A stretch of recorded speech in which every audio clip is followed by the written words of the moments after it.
कितनी ज़बरदस्त सी है हमारी ये चटनी। क्या आप भी वो चटनी खाना चाहते हैं जो अरबी लोग अपनी राइस के साथ, अपनी मंदी के साथ खाते हैं? तो चलिए आइए स्टार्ट करते हैं इसे बनाना। इसे कहते हैं शत्ता। जी, तो शत्ता बनाने के लिए हम लेंगे 3 टमाटोज़। उनको हमने डाल लेना है हमारे चॉपर में। ठीक है, बस आपने इसे धो लेना है अच्छे तरीके के साथ। ठीक हो गया। बीच में हम डाल देंगे 3 से 4 हमारी ग्रीन चिलीज़, क्योंकि आप चॉपर में डाल रहे हैं तो ग्रीन चिलीज़ को थोड़ा सा फाइन कर लीजिएगा। 4 जवे बीच में चले जाएंगे गार्लिक के, और बीच में जाएगा एक छोटा सा प्याज। ठीक है, पहले हम इन तमाम तर चीज़ों को बीच में डाल के करेंगे ग्राइंड।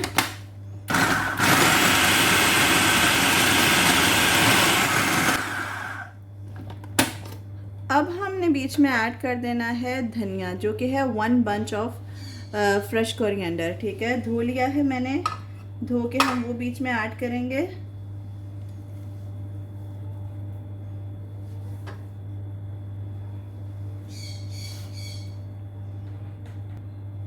साथ ही हम ऐड कर देंगे 1 teaspoon of pink Himalayan salt, और बीच में जाएगा 1 टेबलस्पून के करीब सिरका। मैं सिरका ऐड कर रही हूँ, आप लेमन जूस ऐड कीजिएगा। मेरे पास लेमन जूस था नहीं, इसलिए मैंने सिरका यूज़ किया है। अब हम इसे अच्छे तरीके के साथ चॉप कर लेंगे।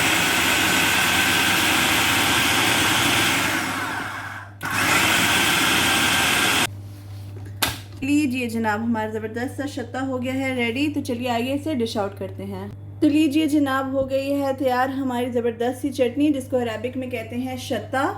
ज़रूर ट्राई कीजिएगा। ये जो अरेबिक राइस होते हैं, मंदी राइस होते हैं, उनके साथ दी जाती है। बहुत टेस्टी होती है। आप इनको कबाब्स के साथ, बारबेक्यू के साथ भी सर्व कर सकते हैं। तो ज़रूर ट्राई कीजिएगा। अपना रखिए ख्याल, दुआ में रखिए याद। मिलते हैं किसी और रेसिपी में, तब तक के लिए अल्लाह हाफिज़। Do like, share and subscribe my channel. Thank you.